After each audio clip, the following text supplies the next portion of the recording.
ఉన్న బంగారాన్ని విడిపించి ఆ రోజు ఆన్లైన్ రేటుకే మేము కొంటాం. Sharma gold company.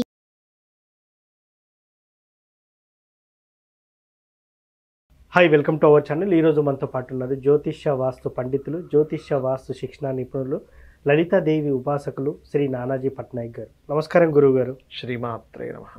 సార్, కొన్ని సర్వేల ప్రకారం చూసుకున్నట్టయితే చాలామంది అక్రమ సంబంధాలు పెట్టుకుంటున్నారు. స్త్రీ కానీ పురుషుడు కానీ, స్త్రీ పరపురుషుడితో కానీ, పురుషుడు పరాయి స్త్రీతో కానీ పెట్టుకుంటున్నారు. ఇట్లా పెళ్లికి ముందు తంతు వేరు, పెళ్ళైన తర్వాత తంతు వేరు. సో ఈ విషయం పక్కన పెడితే చాలా మంది జ్యోతిష్యులు ఏం చెప్తా ఉంటారంటే, సార్ ఈ గ్రహాలు పాడవుతేనే అట్లాంటి పరిస్థితి ఏర్పడుతుందని చెప్తారు. నిజంగా సార్ 80 నుంచి 90% మందికి అలాంటి గ్రహాలు పాడవని నా అంచనా, మిగతా వారి అంచనా కూడా. సో దీనికి మీరు ఎలాంటి సమాధానం చెప్తారు? గ్రహాలు పాడవడం ఒకటే కాదు, కలియుగ ప్రభావం కూడా ఉంటుంది. కలి ప్రభావం అంటారు. ఓకే. అయితే ఇక్కడ ఫస్ట్ ఆఫ్ ఆల్ మనం అర్థం చేసుకోవాల్సింది, ఇది గ్రహ ప్రభావం కొంత ఉంటుంది, కలి ప్రభావం కొంత ఉంటుంది. అదేవిధంగా సొసైటీలో కలిగేటువంటి యాక్సెస్, ఇప్పుడు మీరు ఒక 20 సంవత్సరాల క్రితానికి ఇప్పటికి చూసుకుంటే యాక్సెస్ పెరిగిపోయింది. ఎస్, అవును. చాలా ఈజీ యాక్సెస్ అయిపోయింది. వాట్సాప్ గ్రూప్స్ అని, ఫేస్బుక్స్ అని, ట్విట్టర్స్ అని, అంటే ఏంటి, సోషల్ ప్లాట్ఫామ్స్ ఎక్కువైపోయాయి. ఎస్. ఈ ఎక్కువైపోవడం వల్ల ఇంతకుముందు ఇంత ఉండేది కాదు మీకు. అవును. చాలా తక్కువ, చాలా రేర్గా జరిగేది ఎక్కడో. ఇంకోటి ఏమైపోయింది, మనుషుల్లో ఇది కామన్ అనే విషయం పెరిగిపోతూ ఉంటుంది మైండ్లో. ఎస్. ఇప్పుడు మీరు చూడండి, ఒక 30 ఏళ్ల క్రితం కనుక ఒక అమ్మాయి, అంటే అక్రమ సంబంధం గురించి మాట్లాడలే, ఒక అమ్మాయి ఒక అబ్బాయిని ఇష్టపడి వివాహం చేసుకోబోతుంది అంటే అది ఒక పెద్ద గోల, అసలు నేరం సార్, పెద్ద నేరము. అలాగే ఎట్లా అంటే అసలు ఆ ఫ్యామిలీ మొత్తం చనిపోతారేమో, ఆ ఊరు వదిలి వెళ్ళిపోవడం అట్లా ఉండేది. కానీ ఇప్పుడు పరిస్థితి ఏమిటి? ఎస్. ఇప్పుడు పరిస్థితి ఏమిటి అంటే తల్లిదండ్రులే రివర్స్లో, అది నువ్వు ఎవరైనా చూసుకో ఎస్ అనే స్థితికి వచ్చేసింది. ఎస్, అవును. మాదేముందండి, పిల్లలు ఎవరైనా చూసుకుంటే చేసేస్తామని, పిల్లలు ఇష్టం అంటున్నారు. పిల్లలు ఇష్టం, మా పిల్లడు చూసుకున్నాడని మేము యాక్సెప్ట్ చేస్తున్నామని. అంటే ఏమిటి, ఒక 30 years ఆఫ్ టైంలో ఇంత ట్రాన్స్ఫర్మేషన్ వచ్చింది. ఎస్. అదే విధంగా ఏమవుతుందంటే ఇవాళ రేపు ప్రతి ఒక్కరికి ఉండేసరికి, ఇప్పుడు ఇంతకుముందు స్త్రీ, అంటే ఇప్పుడు స్త్రీలు ఎవరు అబ్జెక్ట్ చేయట్లేదు, నేను అనట్లేదు, సెక్షన్ చేస్తుంది, ఎందుకంటే అన్నిటికంటే బాధాకరమైన విషయం స్త్రీకి అది. కానీ పెరిగిపోయేసరికి ఒక స్త్రీకి ఉందనుకోండి, పురుషుడిని యాక్సెప్ట్ చేయాల్సి వస్తుంది. ఎస్. అదే నాకు కూడా ఒక ఎఫ్ఐఆర్ ఉంది కదా అనేటువంటిది. లేదా ఒక పురుషుడికి ఉందనుకోండి, పురుషుడు కూడా అతనికి ఉన్నంత మాత్రాన వాళ్ళ భార్యకు ఉండాలని వాడు యాక్సెప్ట్ చేయడు. ఎస్. కానీ ఏమిటి, నార్మల్ విషయంగా మారిపోతుంటుంది ఇది. అయితే ఇది అసలు అవ్వడానికి గల కారణాలు ఏంటి అంటే, ఒకటి యాక్సెస్ పెరగడం, ఓకే, మెయిన్ పాయింట్ యాక్సెస్ పెరగడం. రెండోది ఏమిటంటే, ఈ జాతక చక్రంలోనే మేము మామూలుగా మ్యారేజ్ మ్యాచింగ్స్ చూస్తుంటాం కదా, 90% ఆఫ్ కేసెస్ 2 మ్యారేజ్ యోగాస్. ఇప్పుడు చాలా మంది ఫస్ట్ మ్యారేజ్ అయిన కొన్ని రోజులకే మళ్ళీ డైవర్స్ ఇచ్చేసి సెకండ్ మ్యారేజ్ చేసుకుంటారు. నా కళ్ళ ముందు ఇట్లా దాదాపు ఒక 10 జరిగినాయి సార్. అవును. సో మీరు ఏదో చెప్తున్నారు. ఎందుకంటే ఇక్కడ మనం ఓన్లీ ఇల్లీగల్ అఫైర్స్ అనే కాదు, 2 మ్యారేజ్ కూడా పెరుగుతున్నాయి. ఎస్, అవును. దానికి కారణం ఏమిటంటే, 2 మ్యారేజ్ అవ్వాలన్నా, అఫైర్స్ పెరగాలన్నా 12వ స్థానం పాడవుతుంది. ఈ 12వ స్థానం పాడైంది అంటే, చిన్నప్పుడే మనం జాతక చక్రం చూసుకుని 12వ స్థానానికి సంబంధించిన దానాలు ఇవ్వడం కానీ, ఆ మంత్ర సాధన ఏ గ్రహాల ద్వారా అయితే పడింది దాన్ని చేసుకుంటూ ఉంటే పెద్ద అయ్యేసరికి ఈ ఇబ్బంది తగ్గుతుంది. FIR is different. And first marriage divorce అయిపోయి కోర్టు కేసులని, లేకపోతే పోలీస్ స్టేషన్లని, నానా గందరగోళం. ఆ అబ్బాయే కాకుండా వాళ్ళ ఇంట్లో వాళ్ళు కూడా ఇబ్బంది పడుతూ ఉంటారు ఈ విషయంలో. అయితే ఇక్కడ ఒకటి యాక్సెస్, ఇంకోటి గ్రహస్థితి, మూడోది ఏమిటి అంటే, మనకి చిన్నప్పటి నుంచి కూడా పిల్లలకి కానీ నేర్పట్లేదు. అంటే ఏమిటి, సొసైటీ అలా వెళ్ళిపోతుంది కాబట్టి అది కరెక్ట్ అనుకుంటున్నారు, కానీ అది కరెక్ట్ కాదు. కొన్నిసార్లు ఏమవుతుందంటే, వీళ్ళకి పూర్వజన్మల్లో బంధం ఉంటుంది ఒక్కోసారి. ఓకే. అంటే వీళ్ళిద్దరూ కావాలనేవి ప్రయత్నం చేయరు. కొన్ని సందర్భాలు మీరు చూడండి, ఇతనేమి కావాలని అఫైర్ పెట్టుకుందాం అనుకోండి, ఆ అమ్మాయి ఏమి అఫైర్ పెట్టుకుందామని అనుకోదు. కొన్ని సందర్భాలు అలా కలుస్తాయి. వాళ్ళకి కలిసినప్పుడు అంటే వాళ్ళు మరీ విచ్చలవిడిగా ఏమో చేయకుండా ఒక తెలియని ఒక వాళ్ళిద్దరి మధ్యన ఒక ప్రేమ అనుకోండి, ఒక అభిమానం అనుకోండి, అట్లాంటివి ఉంటాయి కొంతమందికి. ఎస్. అంటే వాళ్ళు ఏదో అవతల వాళ్ళని అన్యాయం చేయాలనో, లేకపోతే వాళ్ళని ఏదో ట్రాప్ చేసి పడేయడం అని ఇట్లాంటివి ఉండవు. అంటే నేను కొన్ని కేసెస్ చూసా. అంటే ఎట్లా అంటే, ఆ అబ్బాయి అమ్మాయి ఎటువంటి అఫైర్స్ లేవు, కానీ వాళ్ళిద్దరు ఒకరినొకరు ఉండలేకపోతుంటారు. ఎస్. వాళ్ళు చాలా స్పష్టంగా చెప్పింది ఏంటంటే, సార్ మేము ఎటువంటి సెక్సువల్ రిలేటెడ్ సంబంధించిన మేము మెయింటైన్ చేయట్లేదు, కానీ ఎందుకో తెలియని ఒక ఇది ఉంది. అంటే ఏమిటి, పూర్వజన్మల్లో ఎక్కడో వాళ్ళిద్దరికి బంధం ఉంటుంది కొన్నిసార్లు. ఓకే. ఇక్కడ ఏంటంటే ఒకటి పూర్వజన్మల్లో బంధం ఉండడం వల్ల జరుగుతుంది, లేదా వీళ్ళ జన్మజాతకాల్లో 12వ స్థానం పాడవడం, ముఖ్యంగా శుక్రుడు పాడవడం. శుక్రుడు సెక్స్కి కారకుడు.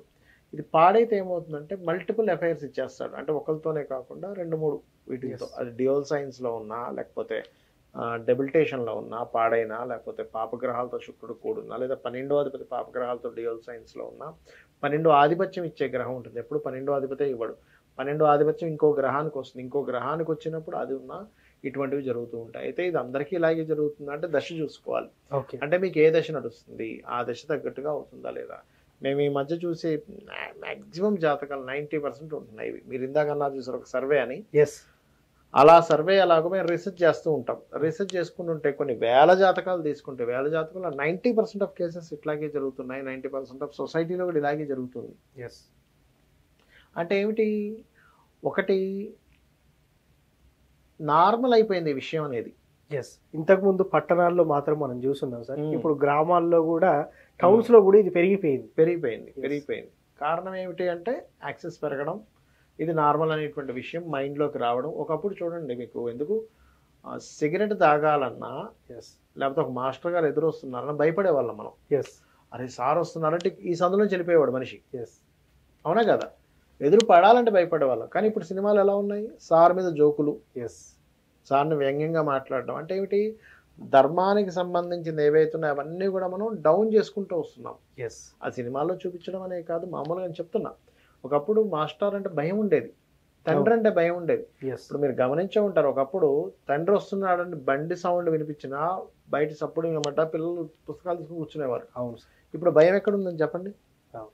తండ్రి అంటే భయం లేదు, తండ్రిని వ్యతిరేకించేవాళ్ళు. నేను మొన్న ఒక వీడియో చూసి తల్లిని కొడుతున్నాడు,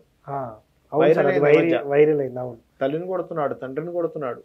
అసలు కొట్టడం ఏంటి అసలు అంటే ఏమవుతుంది, ధర్మం అంటే ఏంటో లేదు, యాక్సెస్ పెరిగిపోయింది, నార్మల్గా మారిపోతున్నాయి విషయాలన్నీ. వీటి వల్లే ఇవి జరుగుతున్నాయి వాళ్ళల్లో. అంటే ఇది నార్మల్ విషయం, ఎవరికి లేదు అనేటువంటి భావన పెరుగుతుంది.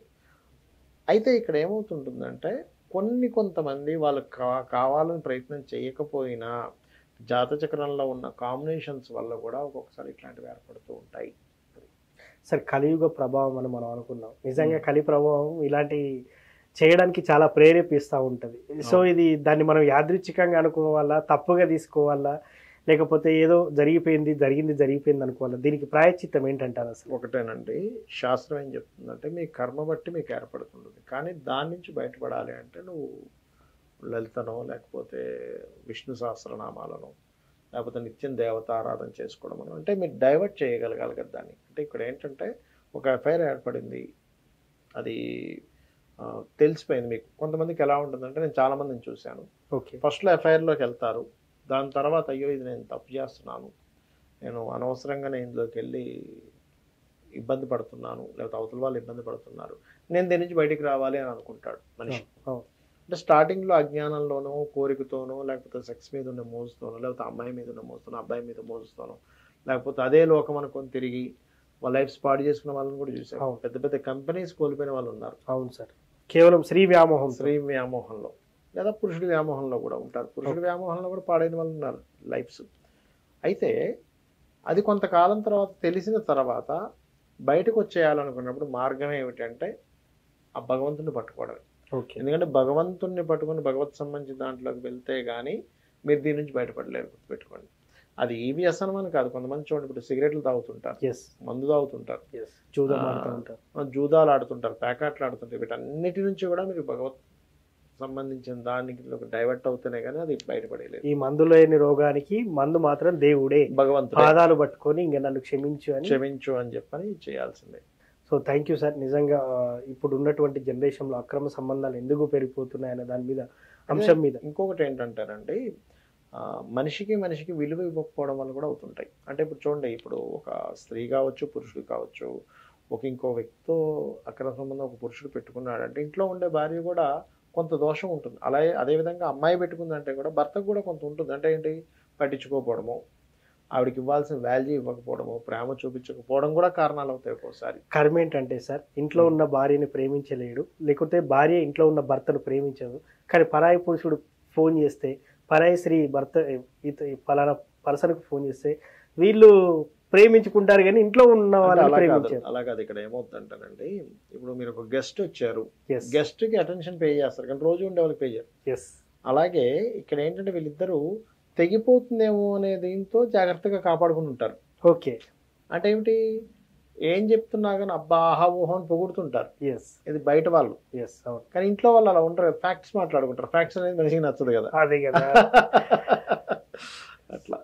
సో ఎనీవే సార్, ఈ అక్రమ సంబంధాల మీద మనం విశ్లేషించి మాట్లాడుకున్నట్టయితే అసలు ఎందుకు ఎలా జరుగుతుంది అనే దాని మీద చాలా క్లారిటీ ఇచ్చారు సార్. Thank you. శ్రీమాత్రే నమః. సో చూసారు కదా, ఇది వాటి కార్యక్రమం. మరో కార్యక్రమంలో మళ్ళీ కలుద్దాం. Thank you.